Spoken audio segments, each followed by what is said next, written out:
All right. Thank you everyone for joining today. Let's go ahead and get started. So welcome to the Society of Thoracic Surgeons General Thoracic Surgery Database monthly webinar. Today is Wednesday, April the 12th. I cannot believe we are halfway through the month of April already. So I hope you guys are having a great week.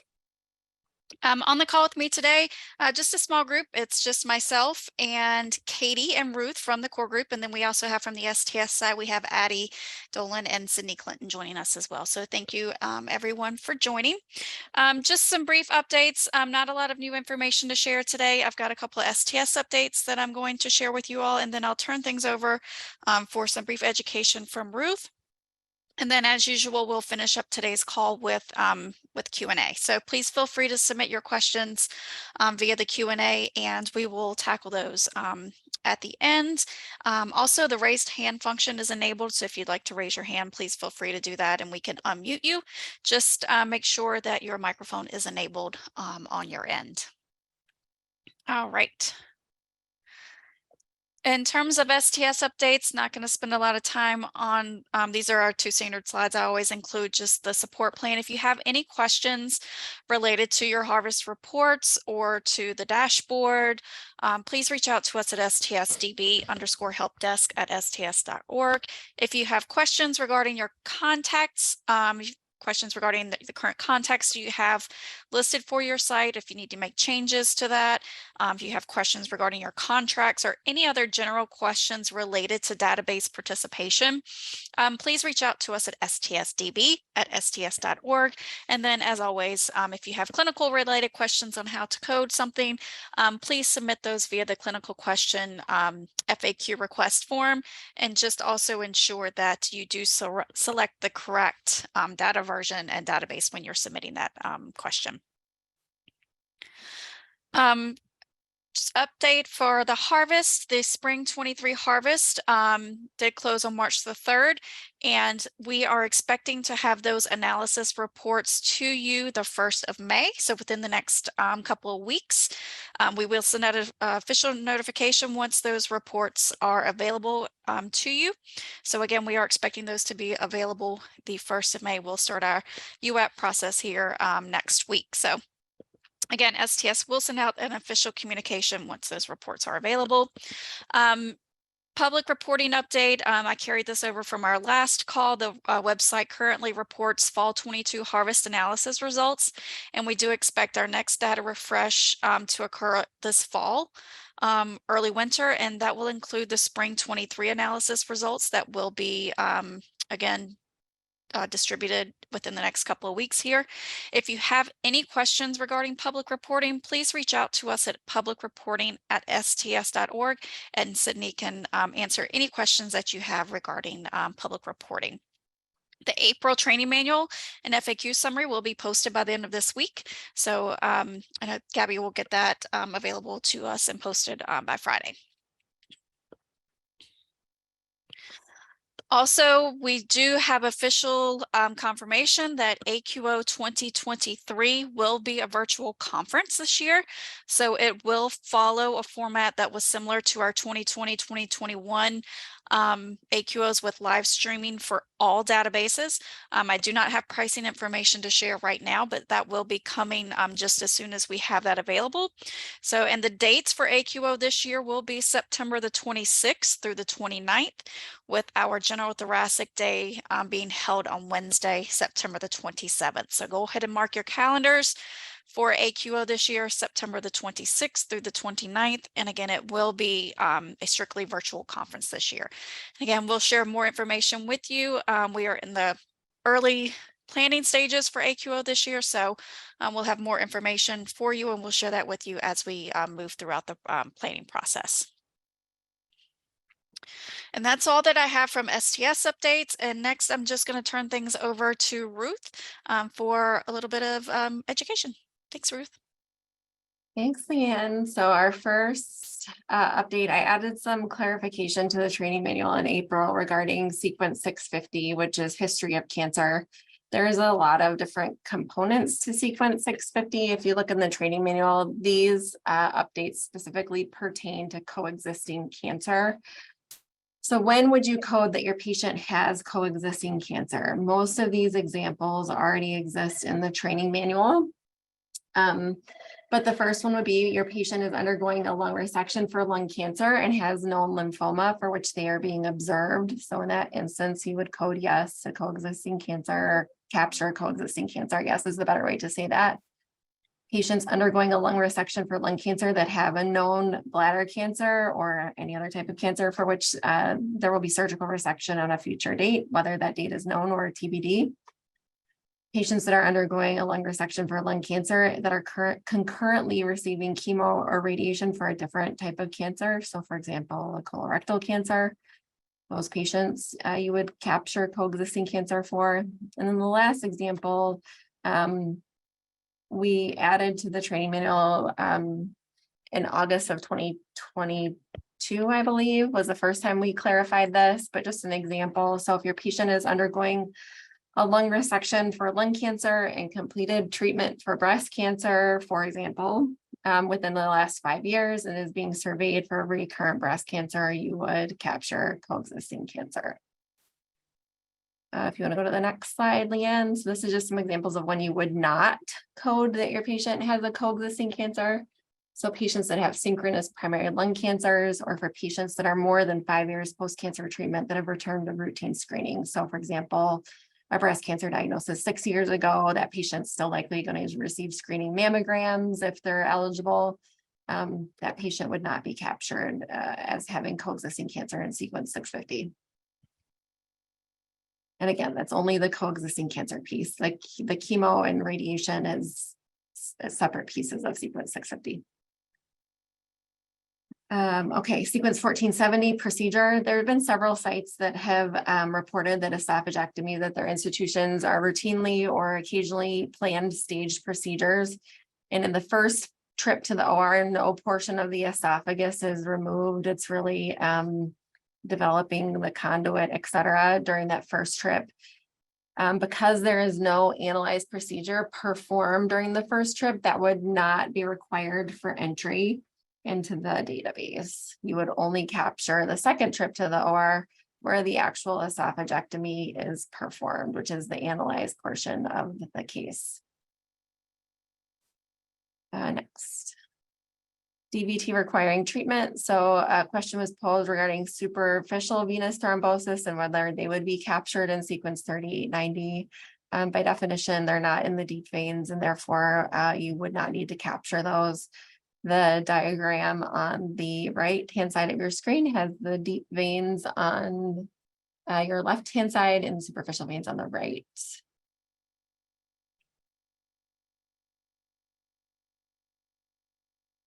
And that's the extent of my educational updates. There weren't a whole lot of updates to the training manual this time around. I think a lot of the questions were submitted pre-harvest. It's been quieter in the last month or so, but I definitely have some that will go to the core group this week on Friday when we meet. Yes, perfect. Thank you so much. Okay, and in terms of contact information, here's my information here. Just please feel free to reach out to me anytime with any questions or concerns. If I haven't responded to your email, please feel free to send me a follow-up email. So just don't hesitate to do that. I appreciate it.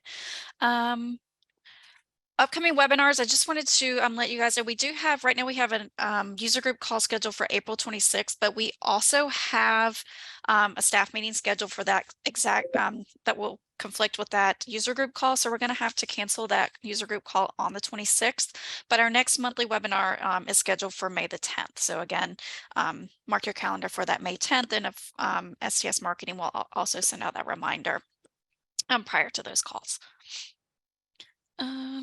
All right. I know we have a few questions coming in, so we'll go ahead and tackle those. Oh, sorry, somebody had their hand raised. Before we tackle some of these questions, is it Jardosh? I'm sorry, I may pronounce your name incorrectly, so I'm sorry. Go ahead and ask your question. Oh, did you have a question? No, yes, no? Sorry. Oh, nope, no microphone. Okay, sorry about that. Okay, do you want to go through some of these questions, Leanne? Let's do it. Okay. The first question, if a patient has new AFib and an ER visit within 30 days post-op and is started on an anticoagulant, do you count the anticoagulant in the post-op events? No, sequence 3840 applies only to discharge from the index admission, not subsequent discharges. Hopefully that answers your question.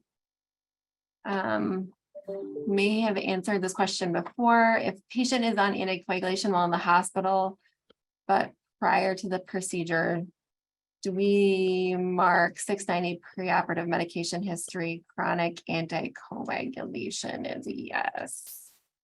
Let me just tab up to 690. One moment. While I'm looking this up, if there's something further down that you can answer, Leanne, feel free. That's what I'm doing. Let's see. If we ask for So it looks like, oh, no, go ahead. Go ahead.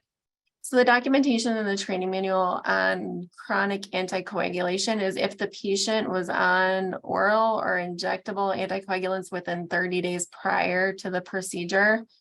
And then it lists out the different anticoagulants that are captured and indicates not to capture one-time doses or heparin flushes, and nor would you capture aspirin or NSAIDs. So I guess if your patient was started on preoperative anticoagulants, more than, one-time doses, yes, you would capture it. I would think that would be relatively infrequent for elective lung and esophageal cancer resections.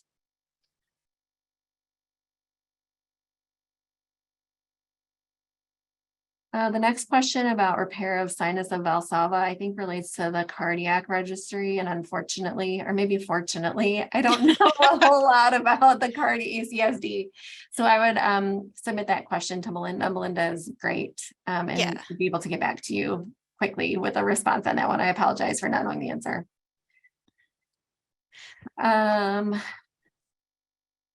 Let's see, the Minty surgery is new. And got us with abstraction and fill out the Minty form. I think I know Addie is gathering all of the Minty information. And I know we have at this time we have more mentees than we have mentors, so it may take a little bit to get you in with a mentor. But if you could just email me directly, and I'll take a look and see who's available and what we can do, and I'll work with Addie to get you some assistance. And then please feel free to just reach out to me directly as well if you have any questions. I'm happy to help in any way possible, so please feel free to email me directly as well. If we are brand new to SCS, what is the best way to orient? There is a webinar posted for new data managers. It's available on the website. And then you can go back and listen to all of the webinars are recorded and archived, so you can always go back to any of those. I would read through I know it seems like a lot of pages, but read through the training manual, use it as you start abstracting, and then use the tools that are published in the IQVIA library. I think it's really important to understand how the data is used before you start putting the data in. I think it helps it all make sense. You understand the why behind everything. AQO is a great way to learn.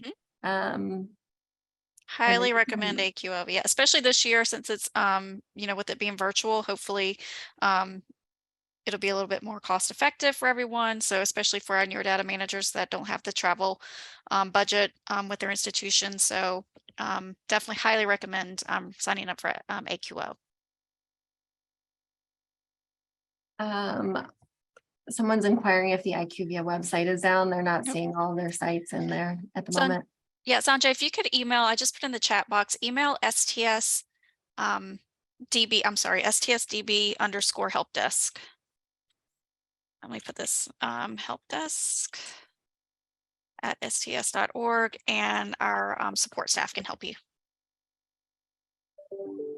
Maggie inquired if breast cancer is the only type of cancer that has been treated and under surveillance that would be considered for history of cancer. No, it's just the example I use.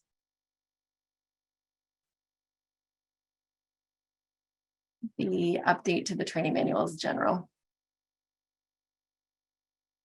Looks like Katie's typing an answer on the AFib question, so I'm going to skip that one. Does the 4-month range for testing for clinical staging that is in the training manual for lung resections also apply to esophagectomies?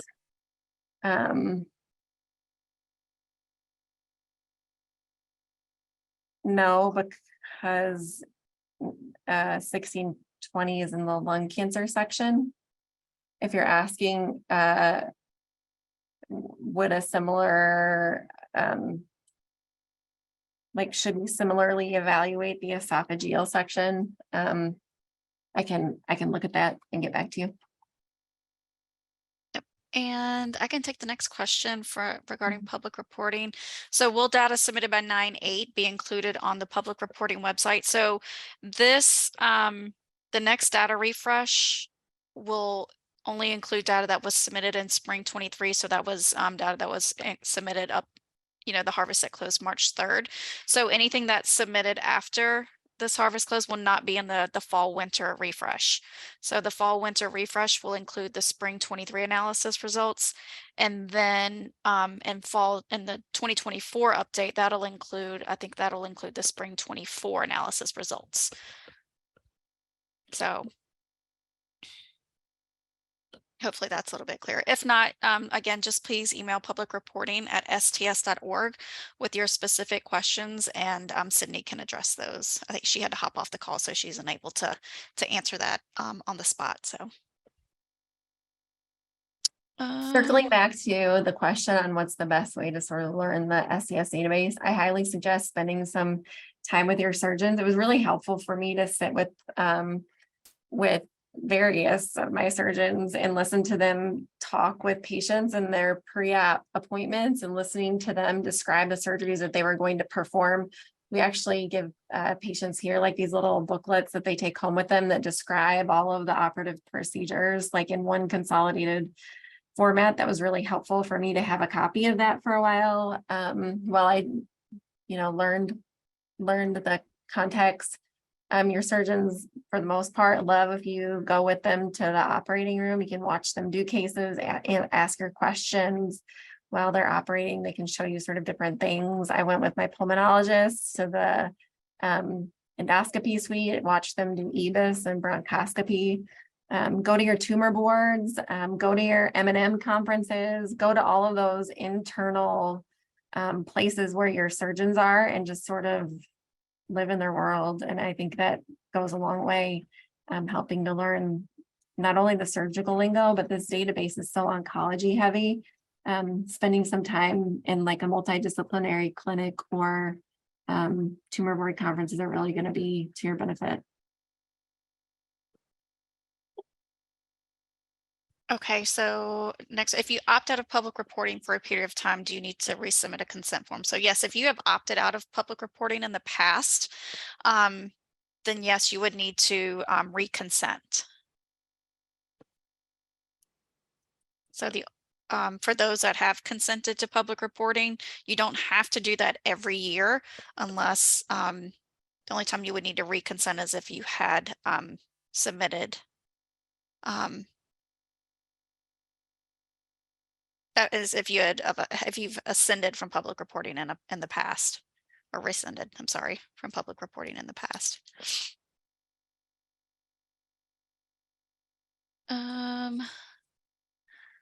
And also, and just a brief, I know we've had several new institutions join the join the GTSD, which is awesome. It's just we love having more and more of our sites join, get new data managers. I just wanted to I've been getting questions about what all is included in the composites and everything like that. So I just wanted to refer you guys out to the analysis overview is a phenomenal resource for you for our new data managers.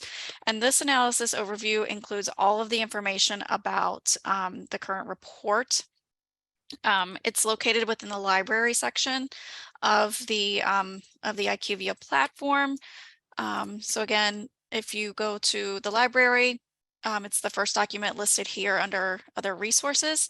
And you can just download this overview. I keep mine on my desktop. And again, it is bookmarked for ease of navigation, so you don't have to sit there and scroll.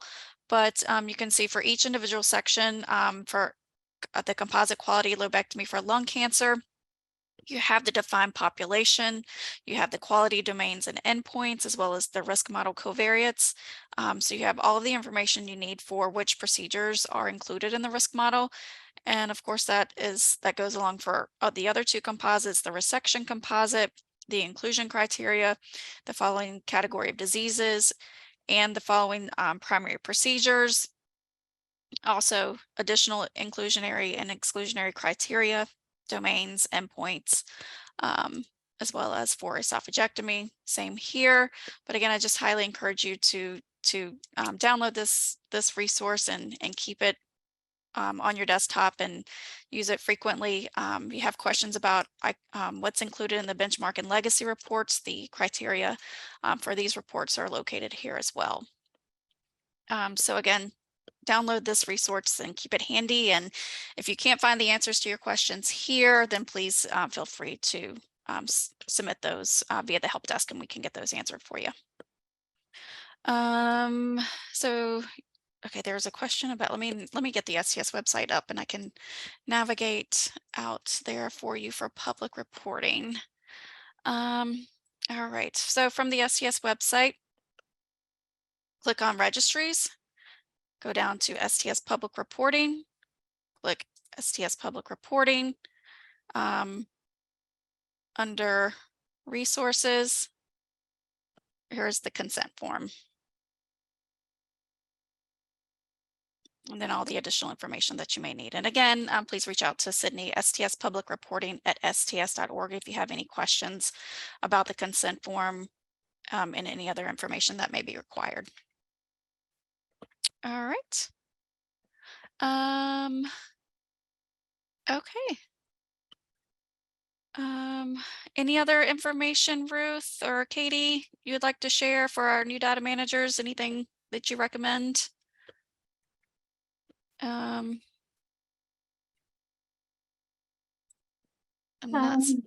No, I mean, there are resources that are linked in the training manual that I printed and kept on my desk in like a flippy binder that I still keep. So like the clinical staging information, your TNM staging info for lung cancer in particular, I always had a copy sitting on my desk, and like lymph node stations, I would keep a diagram of that printed in that same chart that I could just sort of flip around, like common references that are sort of part of the oncology world. It's nice to have those just sitting where you can see them. Excellent. All right. Well, excellent. Again, AQO, spread the word. More information will be coming out soon as the planning gets underway. Again, we'll have that pricing information coming soon, and our General Thoracic Day will be Wednesday, September the 27th. Again, we really do highly encourage all of our new data managers to get registered for AQO. It is your opportunity to learn, and it's your meeting, so it's our one and only meeting for our data managers. So again, highly encourage you all to come. And what else? I think that's it. I don't see any additional questions coming in. For those of you that are new to AQO, or if any of you have ideas of things you would like, topics you would like to see presented at AQO, please feel free to share those with me. Like I said, we're getting ready to start our planning phase. So if you have ideas, things you really would like additional education, like to hear from surgeons on, please share those with me and I can share them with the group. When will the pricing information be released? Oh, Emily's on. Emily, I know we don't have it yet, but do you have any idea of what we're possibly shooting for? I would say by the beginning of May, we'll be having an internal discussion here next week, and then we'll work with our marketing team to put it onto the website. And then I just want to also mention, I know this isn't about pricing, but if you're thinking about submitting an abstract for a poster, that will be opening as well here soon, probably in mid-May, I would say. So if you have a quality improvement project or a scientific abstract that you would like to share with attendees, I would say it would be a good time to start putting that information together so that you can submit that once it opens. Perfect. Thanks, Emily. And we have another, when will the 2023 audit be happening? Yeah, I can also answer Okay. that. We are in the planning phase for audit as well. We just started kicking off the discussions with our audit company this week. We usually send out notifications also around May. So that if you are selected for audit, you'll be receiving a notification letter. I would say mid-May. Awesome. Thanks, Emily. That was perfect timing, Emily. Yeah, thanks. Thank you, Brenda, for the recommendation. I will add that to our list. I appreciate the feedback. And we also have our feedback from last year. So we're going through all of those and getting your ideas for topics. Let's see here. Ruth, Whitney had a question. The answer, so Winnie's question is clarifying if any primary cancer in patient history within the last 5 years should be captured in coexisting cancer sequence. Yes.